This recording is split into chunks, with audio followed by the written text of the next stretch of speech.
In today's chess video, I want to share a fascinating opening trap known as the poison pawn trap, which is commonly employed against the Sicilian defense played by black. I'll guide you through the sequence of moves, explain the strategy behind this trap, and discuss the basic idea behind it. But wait, there's more. I've got an intriguing chess puzzle waiting for all of you.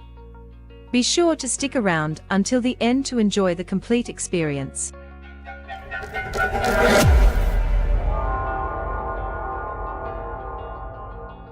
Let's start with the opening moves. You are playing as white and begin with the king's pawn opening, pawn to e4. Your opponent responds with pawn to c5, initiating the Sicilian defense. You continue with pawn to d4, and black plays pawn to d6. Next, you play pawn to d5. These are typical opening moves that you often encounter in your chess games.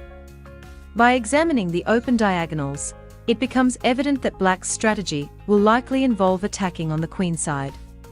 Therefore, black's most natural move would be to bring out their queen and check your king. You respond by blocking the check with your bishop. Black now has no option but to retreat their queen. Once again, the most natural move for black is to play their queen to b6, attacking the pawn on b2. Instead of attempting to save your pawn, the trap lies in sacrificing it. This is where the poison pawn trap comes into play. You play knight to c3, inviting black to capture the b2 pawn. This pawn is referred to as the poison pawn. If black falls for this trap and captures the b2 pawn, they will find themselves in a precarious situation. From this point on, all the subsequent moves are forced, leaving black with no escape. Let me demonstrate how it unfolds. After black captures the b2 pawn with their queen, you play your rook to b1, forcing the queen to move to a3, the only safe square available. You then play knight to b5, not only attacking the queen, but also threatening a fork on the king and rook. Black must save their queen since there are no other viable options. Queen cannot move to b4 or a5 due to the bishop influence. Similarly, moving the queen to a6 is not possible since knight to c7 would fork and capture the queen. Essentially, black has only two options: capturing the pawn on at a2 or moving the queen to a4. If black takes the pawn on a2 and after rook to a1, you have no choice but to move to b2. Following bishop to c3, the queen is trapped, and black will be forced to capture the rook. You can then capture the queen, leading to an advantageous position for you. Therefore, capturing a2 pawn is not a favorable idea. The other option for black in this position is to play queen to a4. However, if they choose this move, you can execute the decisive move knight to d6, delivering a check. Black finds themselves in a predicament. If they capture the knight with their pawn, you can easily fork the king and queen by playing bishop to b5 check, resulting in the loss of the queen. Hence, black cannot capture the knight. What other options do they have? The king cannot move to d7 due to the fork by the bishop. Consequently, they have only one move available, king to d8. But even then, you have a beautiful move at your disposal, knight to f7, forking the king and the other rook this time.